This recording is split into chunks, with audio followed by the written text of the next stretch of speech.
दोस्तों मैं लेके आया हूँ आपके लिए फिजिक्स क्लास 12 यूपी बोर्ड 2025 के लिए मोस्ट इंपोर्टेंट स्पेशल सीरीज, जिसमें मैं आपको बताऊंगा वे मोस्ट इंपोर्टेंट न्यूमेरिकल्स जो यूपी बोर्ड में हर साल रिपीट किए जा रहे हैं या 1 साल या 2 साल छोड़कर लगातार रिपीट किए जाते हैं, जिससे आपका टाइम बच सके और आप बहुत कम टाइम में पढ़कर यूपी बोर्ड 2025 में धमाल मचा सके। दोस्तों अगर आपको यही नहीं पता होगा कि मैं कौन कौन से न्यूमेरिकल्स हैं जो यूपी बोर्ड में हर साल रिपीट किए जा रहे हैं या 1 साल या 2 साल छोड़कर लगातार रिपीट किए जाते हैं, तो आप अच्छे से तैयारी नहीं कर पाएंगे और आप ज्यादा पढ़ने के चक्कर में, ज्यादा न्यूमेरिकल सोल्व करने के चक्कर में मोस्ट इंपोर्टेंट न्यूमेरिकल्स छोड़ देंगे जो यूपी बोर्ड 2025 के लिए मोस्ट इंपोर्टेंट रहने वाले हैं। तो इस समस्या को देखते हुए मैं आपके लिए सभी सब्जेक्ट की एक स्पेशल सीरीज लेकर आया हूं, जिसकी फिजिक्स और केमिस्ट्री की स्पेशल सीरीज के कुछ पार्ट मैंने अपलोड कर दिए हैं।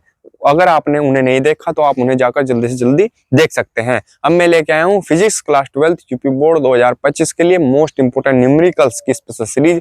इसके भी कुछ पार्ट मैंने अपलोड कर दिए हैं, अगर आपने उन्हें नहीं देखा तो आप उन्हें जाकर देख सकते हैं। तो चलिए दोस्तों स्टार्ट करते हैं इस स्पेशल सीरीज के इस पार्ट को। क्या है क्वेश्चन हमारे पास, देखेंगे क्या दिया हुआ है क्वेश्चन हमारे पास। 2 वोल्ट के स्रोत से 10 माइक्रोफैरड धारिता का संधारित्र आवेशित किया जाता है।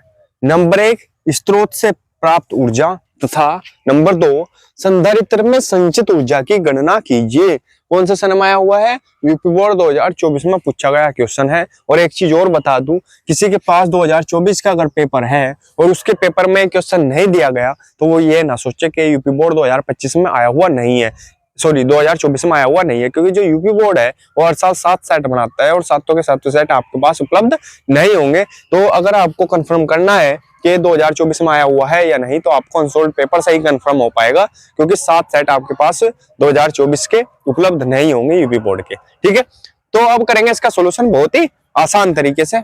चलिए दोस्तों देखते हैं इसका सोल्यूशन। तो सबसे पहले वो चीज लिखेंगे जो दी हुई है हमारे पास। इसने क्या कहा, 2 वोल्ट के स्रोत से, 2 वोल्ट का स्रोत है यानी V का मान दिया हुआ है। V बराबर कितना दिया हुआ है, 2 वोल्ट। ठीक है भाई, स्रोत से 10 माइक्रोफैरड धारिता का संधारित्र आवेशित किया जाता है। ठीक है, यानी C का मान, C बराबर कितना दिया हुआ है, 10 माइक्रोफैरड।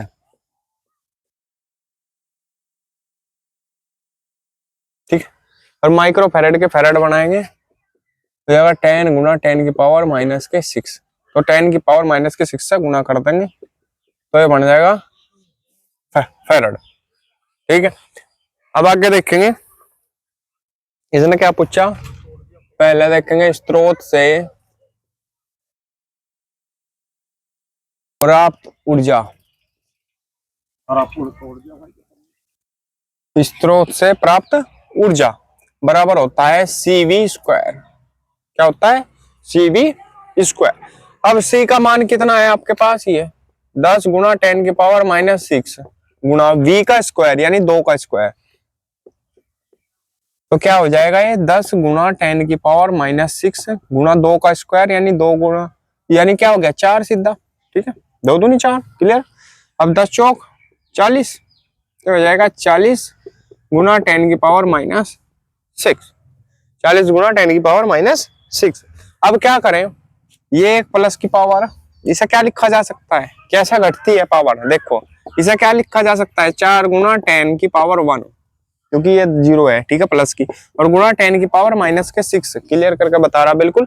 ठीक है, ये प्लस की 1, ये माइनस के 6, तो इसे 4 लिख लिया क्योंकि एक पावर यहाँ से ले ली है। ठीक है, एक पावर अलग करके लिख लिया 10 को, तो ये कितने बचेंगे अब, 10 की पावर माइनस के 5, और जूल है इसका मात्रक। पहला आंसर हो गया आपका ये। कैसा है, देखो ये प्लस का है 1 और ये माइनस के 6, तो कितने बचेंगे, माइनस के 5। क्लियर है, ये हो गया पहला आंसर। अब दूसरा आंसर की बात करेंगे। दूसरे में क्या दिया हुआ है आपके पास, संधारित्र में संचित ऊर्जा, संधारित्र में संचित ऊर्जा जो होती है वो क्या होती है, देखेंगे संधारित्र में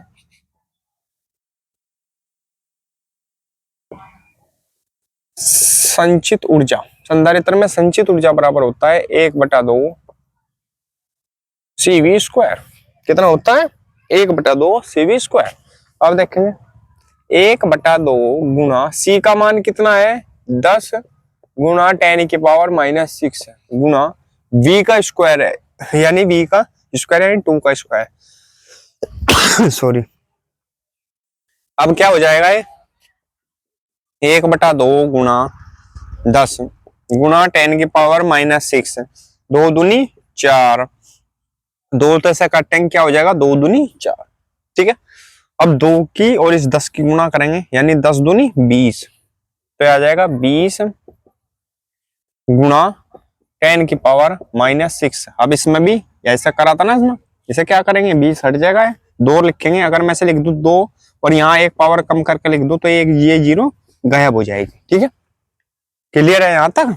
ठीक है, इतना तो पता होगा जूल। अगर नहीं भी समझ में आया होगा तो कमेंट करके पूछ सकते हैं। दूसरा आंसर आएगा आपका ये। स्क्रीनशॉट ले लेंगे इसका। अगले क्वेश्चन की तरफ बढ़ते हैं फिर। चलिए दोस्तों अगला क्वेश्चन देखते हैं क्या है हमारे पास। एक परिवर्ती संधारित्र को 200 वोल्ट की बैटरी से जोड़ा गया। ठीक है, 200 वोल्ट की बैटरी से जोड़ा गया है। यदि संधारित्र की धारिता 10 माइक्रोफैरड से बदलकर 2 माइक्रोफैरड कर दी जाए तो ऊर्जा में परिवर्तन ज्ञात कीजिए। कौन से सन में आया? यूपी बोर्ड 2019 में पूछा गया क्वेश्चन है, इंपोर्टेंट है, इस टाइप के क्वेश्चन पूछे जा सकते हैं। ठीक है, तो सॉल्यूशन करेंगे इसका। 2 इसमें क्या दी हुई? 2 में दी हुई है क्या? धारिताएं। ठीक है, सबसे पहले 10 माइक्रोफैरड, फिर दूसरे की दी हुई 2 माइक्रोफैरड। 10 से कितनी हो जाती है? 2 माइक्रोफैरड। ठीक है, कर दी जाती है। तो ऊर्जा में परिवर्तन ज्ञात करना है। ठीक है, परिवर्तन कैसे ज्ञात होगा? जितना पहले में था, मान लिया पहली में कितना था, मान लिया पहली में 10 था। ठीक है, उसमें से कितना घटा देंगे? बाद वाला घटा देंगे, तो कितना आ जाएगा? परिवर्तन कितने का हुआ? कितनी कम हुई? मान लिया पहले क्या थी? ज्यादा थी, बाद में कितनी होगी? कम, तो कितनी कमी आएगी। अगर क्या होता यहाँ 10 की जगह 20 हो जाती तो कितने होती? बढ़ोतरी होती, बढ़ जाती हो, इसलिए कमी लिखी जाएगी। कमी आई है। ठीक है, परिवर्तन आया है ऊर्जा में कमी का। ठीक है, तो अब देखेंगे इसका सॉल्यूशन करेंगे। सबसे पहले हमारे पास जो U1 दिया हुआ है वो कितना दिया हुआ है? 10 माइक्रोफैरड।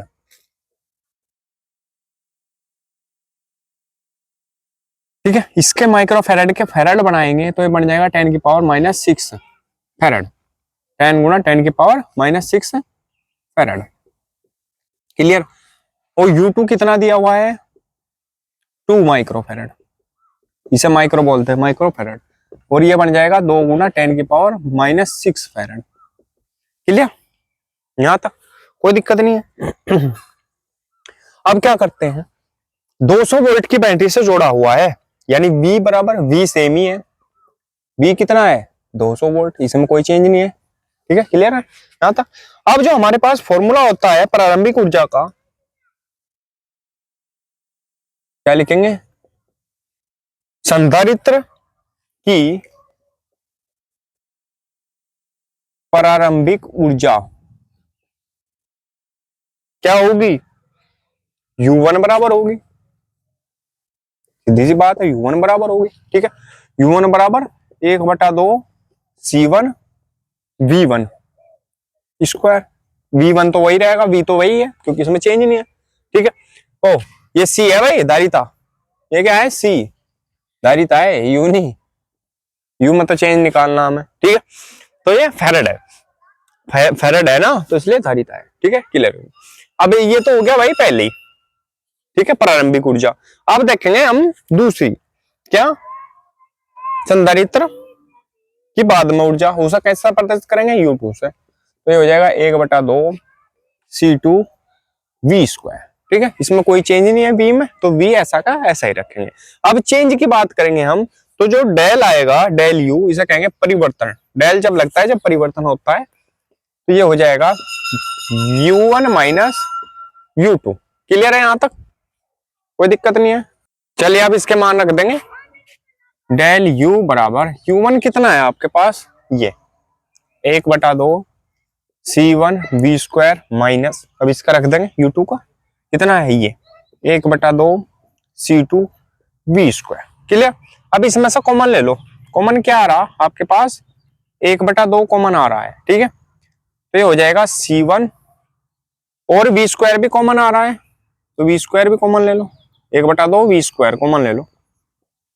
ठीक है, और अंदर क्या बचेगा आपके पास? C1 क्योंकि 1/2 और v स्क्वायर कॉमन लिया गया, कितना बचा c1, माइनस का चिन्ह, माइनस का चिन्ह, इधर से 1/2 v स्क्वायर कॉमन आ गया, क्या बचेगा c2। अब इसमें मान रख देंगे भाई, इसमें मान रख देंगे 1/2 v स्क्वायर यानी v का मान कितना दिया हुआ है 200, v का मान 200, तो हो जाएगा 200 का स्क्वायर, ठीक है क्लियर। फिर गुना c1 कितना दिया हुआ है c1 और ये c2, ठीक है c1 और c1 कितना 10 गुना, इधर लिख लेते हैं नीचे 10 गुना 10 की पावर -6 माइनस c2 कितना है ये 2 गुना 10 की पावर -6, ठीक है। तो ये हो जाएगा 1/2 गुना 200 का स्क्वायर, 2 दूनी 4 और 4 जीरो आ गया 1 2 3 4, 200 का स्क्वायर ये हो गया 40,000, ठीक है। गुना ये कितना हो गया, इसमें 10 की पावर 6 कॉमन ले लो, कितना बचेगा 10 - 2। इस टाइप के क्वेश्चन जब भी आएंगे इसमें कॉमन लेके ही करने हैं, ठीक है। एक चीज कॉमन आएगी, इधर भी 10 की पावर -6 है, इधर भी 10 की पावर -6 है, एक कॉमन ले लिया 10 की पावर -6, इधर से भी क्या बचेगा 10 और इधर क्या बचा -2, क्लियर। तो अब क्या हो जाएगा 1/2 गुना 40,000 गुना 10 की पावर -6 गुना 10 में से 2 गए, कितने बचे 8 और 2 चौक 8, क्लियर। तो ये हो जाएगा, अब इस 4 की इसके साथ गुना करेंगे, 4 चौक 16, तो ये हो जाएगा 16 और 4 जीरो ये है आपके पास 1 2 3 4 जीरो ये लग गई आपकी, ठीक है। गुना 10 की पावर -6। अब मैं क्या करूं, अब मैं क्या करता हूं, अगर मैं इसकी ये चारों जीरो हटा दूं, 4 की 4 हटा दूं जीरो, तो क्या लिख सकता हूं इसे क्या लिख सकता हूं मैं, क्योंकि ये जो 4 जीरो हैं इन्हें हटाने के बाद क्या लिखूंगा मैं, देखो ऐसे लिखा जाता है, चेंज ऐसे होगा 16 गुना 1 2 3 4 जीरो हैं, तो इसे लिख सकते हैं 10 की पावर 4, 16 गुना 10 की पावर 4 इसे ही लिखा जा सकता है, ठीक है। गुना 10 की पावर -6 ये तो है ही आपके पास। अब देखो ये प्लस के 4 है, ये माइनस के 6 है, 16 तो है ही और ये प्लस के 4 है, ये -6 है, तो कितने बचेगा 10 की पावर -2, ठीक है। यही होगा आपका आंसर इसका, ठीक है। ये क्या हो जाएगा 16 गुना 10 की पावर -2 कम हो जाएगी, कितनी कम हो जाएगी 16 गुना 10 की पावर -2 जूल कम हो जाएगी, ठीक है क्लियर है।